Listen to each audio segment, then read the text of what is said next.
what is the NAMM show? Should you go? And how do you get in? These are the three questions I'm going to try to answer in this video. First off, NAMM stands for National Association of Music Merchants. It's been around for about 100 years. It was created for manufacturers of musical instruments to meet with retailers and then basically put in the orders for the year, that kind of thing, to show their new product. And it's pretty much the same thing, except on a much grander scale, and it has PA equipment, it has pro audio, it has DJ equipment and karaoke, as well as guitars, basses, drums, keys, everything. Percussion, violins, saxes, it's insane. It is huge. It's every year the major Winter NAMM is in Anaheim, right across the street from Disneyland. And it's at the Anaheim Convention Center, usually the last week or second to last week of January. And basically, I'm not even sure what the attendance is, but it's a lot of people. And you'll see some amazing things. You'll see new gear that's coming out that no one else has seen yet. You'll see some crazy things I call anomalies. And those are things that you won't see anywhere else.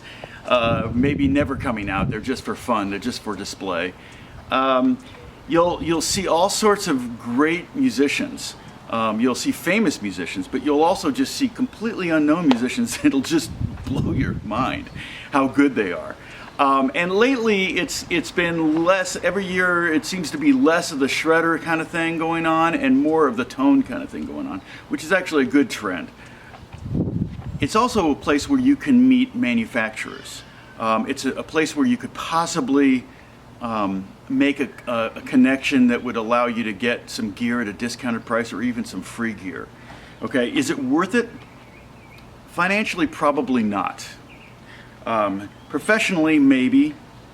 For memories, heck yeah.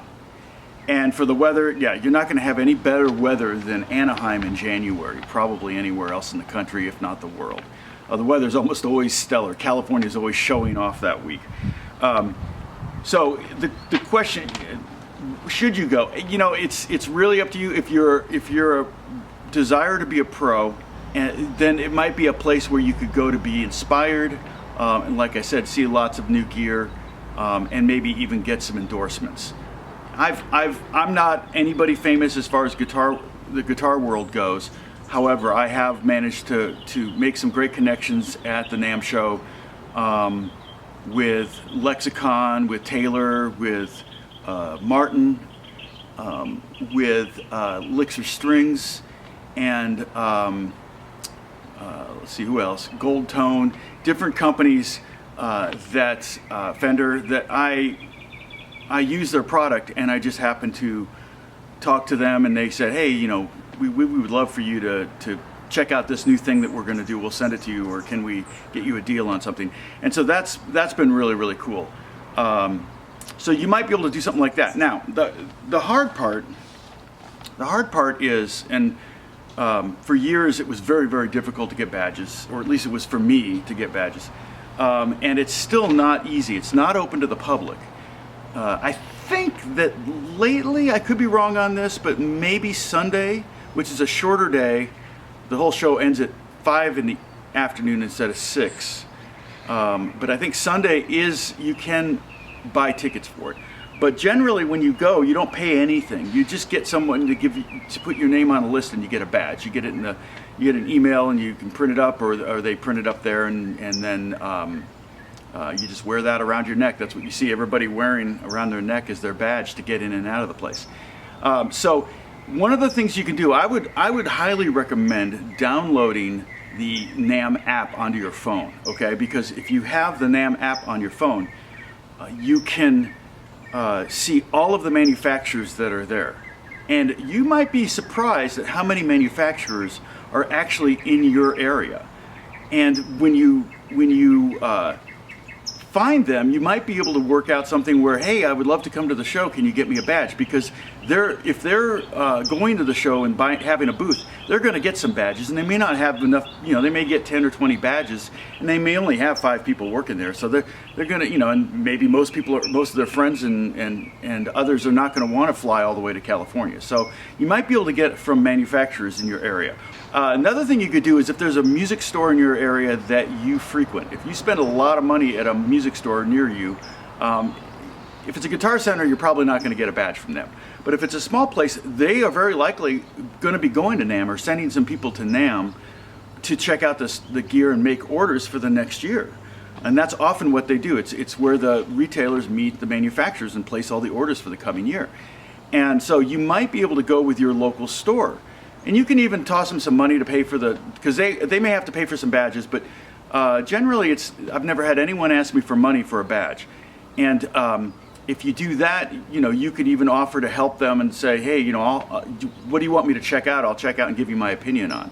Especially if you're a valued customer and they value your opinion.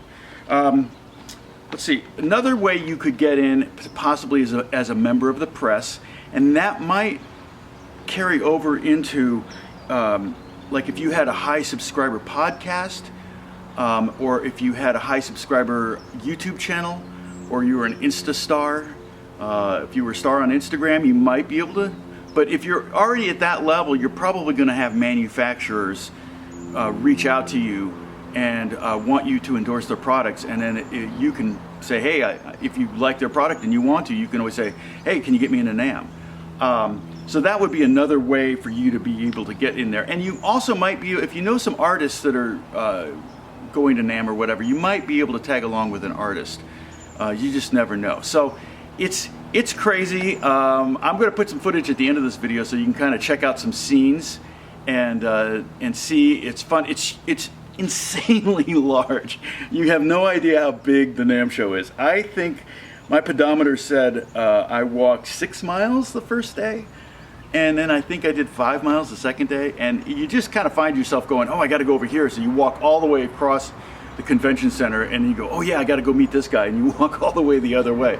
And there are these giant halls. A, B, C, and D are giant halls.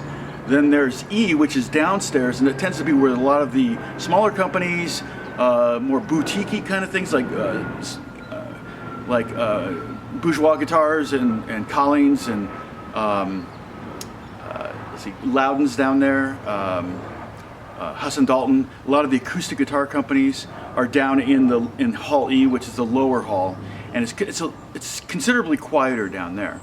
And then many booths have players playing in each of the booths that just like blow you away. So if you look at the app, if you get the app and you look at the map, the smallest square is 10 feet by 10 feet. So that'll give you a sense of how giant this thing is. Not only that, there's also an arena that is designed for, I think, hockey. It's a hockey arena, and that thing's full of stuff.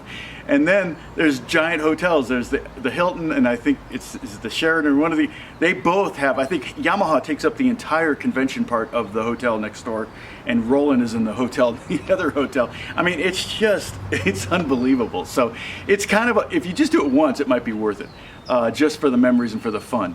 If you're thinking it's going to lead to all sorts of endorsements, I'm not so sure, but it is definitely something that might be a once-in-a-lifetime opportunity. So I hope you get to go. Maybe I'll see you there. I usually am there the first couple days, Thursday, Friday, and hope you're well. God bless you guys. I'll talk to you soon. Bye. These were my notes that I looked down at. Radiohead.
candle does three things. The heat from the candle runs the Stirling engine.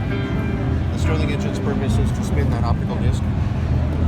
The speed is controlled by this magnet. You move it closer, it slows down, and when you move further away, it speeds up. And then the electricity for power